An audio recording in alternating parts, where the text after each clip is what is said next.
Welcome to the Weekday Report for Tuesday, October 1st. I'm Joe Potente. Here's a brief look at the news.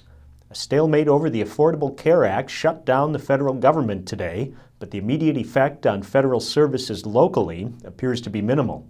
Most Social Security, Medicare, and Medicaid services continue, though there may be delays.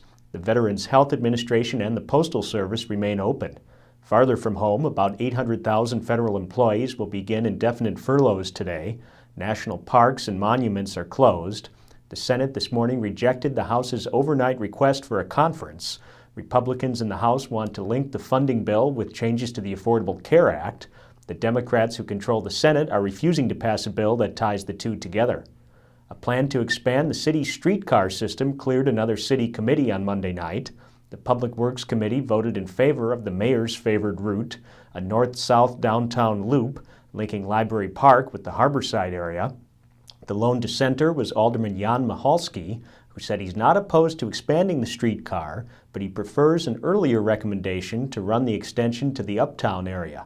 The full city council will vote on the recommendation next week. Kenosha Fire and We Energy's crews responded to a gas leak in the 1000 block of 70th Street late Monday afternoon. The leak was reported shortly before 5:30 p.m. after a resident hit a gas line. We Energy's had the line pinched by about 6 p.m.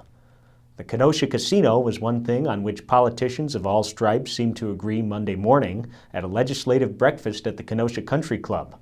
The event, sponsored by the Kenosha Area Chamber of Commerce, featured Mayor Keith Bosman, County Executive Jim Cruiser, and Pleasant Prairie President John Steinbrink, as well as Senator Bob Wirch and Representatives Peter Barca, Samantha Kirkman, and Todd Onstad. Nearly all spoke strongly in favor of the Menominee Casino proposal, which awaits a final decision from the governor.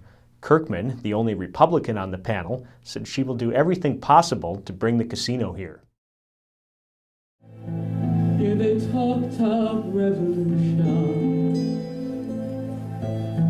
Here it was they lit the flame. Nicholas Daly is taking his singing talents to a regional Boys and Girls Club event later this week. The Kenosha teen will perform at the club's Midwest and Southwest Conference in St. Louis. Nicholas said he's performed at church, in talent shows, and in local theater since he was in kindergarten. The Boys and Girls Club of Kenosha celebrated his achievement with a send-off reception and performance on Monday. Tremper swept Bradford in a crosstown volleyball match Monday night. Jeremy Reeves has the story. With Marcus Reamer serving, Tremper scores a point during Monday's Southeast Conference match against Bradford. Later, Bradford's Devon Young tallies a kill. And finally, Tremper's Zach Dickow serves an ace. Tremper swept Bradford 25-12, 25-11, 25-19 to improve to 2-2 in the SEC. Bradford fell to 0-4 in conference play. Jeremy Reeves, Kenosha News. What's trending today? What effect, if any, does the federal government shutdown have on your daily life in Kenosha? Tell us on our Facebook page. Up next is Diane Giles with this week's History Mystery. On June 5, 1919, a piece of mail arrived at the Kenosha post office that caught the attention of the postal clerks there. On the envelope was a stamp with an airplane engraved on it. It was our first airmail letter. It was addressed to the editor of the Kenosha Evening News and had been authorized by a Zion reporter named Edgar W. Croft, who wrote it in an airplane flying high over the city. Croft was the first area reporter to actually type his story in an airplane. With the Corona typewriter strapped to his knees, he turned out the story of his flight while in an open cockpit in midair, a novel feat for the day. This is Diane Giles for the Kenosha News. Thanks, Diane. Now here's a look at what we're working on today.